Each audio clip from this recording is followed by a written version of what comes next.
দুঃখ ধরে আমি পানি খাবো? হ্যাঁ, ওরা দুঃখ দিয়ে পানি খাবো। কটা মানুষের স্বপ্ন ভাঙছে, কটা মানুষের কেউ নাই আমাদের পাশে। অ্যাকচুয়ালি কেউ নাই, কারণ তাকে তো আর ভোট পরীক্ষা দিতে হবে না। ভার্সিটির যে ভাইয়ারা, ওরা তো আসতে পারে, ওরা তো কিছু বলতে পারে। ওটা নিয়ে আমরা সবাই আন্দোলন করছিলাম কেন? কারণ আমাদের সবার ফিউচারের উপর ডিপেন্ড করতেছিল। কিন্তু এখন যারা অ্যাটলিস্ট 27 ব্যাচ আসুক, তারাও আসতেছে না। সবাই চুপচাপ কেন আছে? আমার কোশ্চেন এটা। এত কিছু করার পর আমরা কেন মেনে নিব?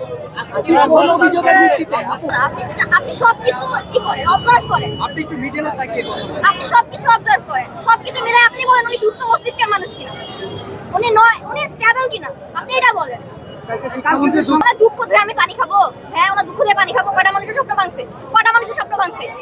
যারা বুয়েট টার্গেট, তাদের কি 90 আপ না উঠলে তারা একটা মেয়েকে সুইসাইড করছে? ও তো জানতো না, ও তো সুইসাইড করার আগেও জানতো না যে কোশ্চেনে ভুল ছিল। ও কি জানতো? ওর প্রাণেরই দেয়। আমাদের সাথে যে ক্ষতিটা হয়েছে, ওইটা তো এখন ওনার দুঃখ দিয়ে আমরা পানি খাবো না। ওনার দুঃখ দিয়ে আমরা কি করবো? উনি ক্ষমা চাবে। আমি বলবো ইকে যে আমাদের প্রধানমন্ত্রীকে, একজন কোটা বাঁচাইতে যায় গদি ছাড়ছে। আপনি শিক্ষামন্ত্রীর বাঁচাইতে যায় উল্টাপাল্টা কিছু করেন। আমি এটাই বলতে চাই।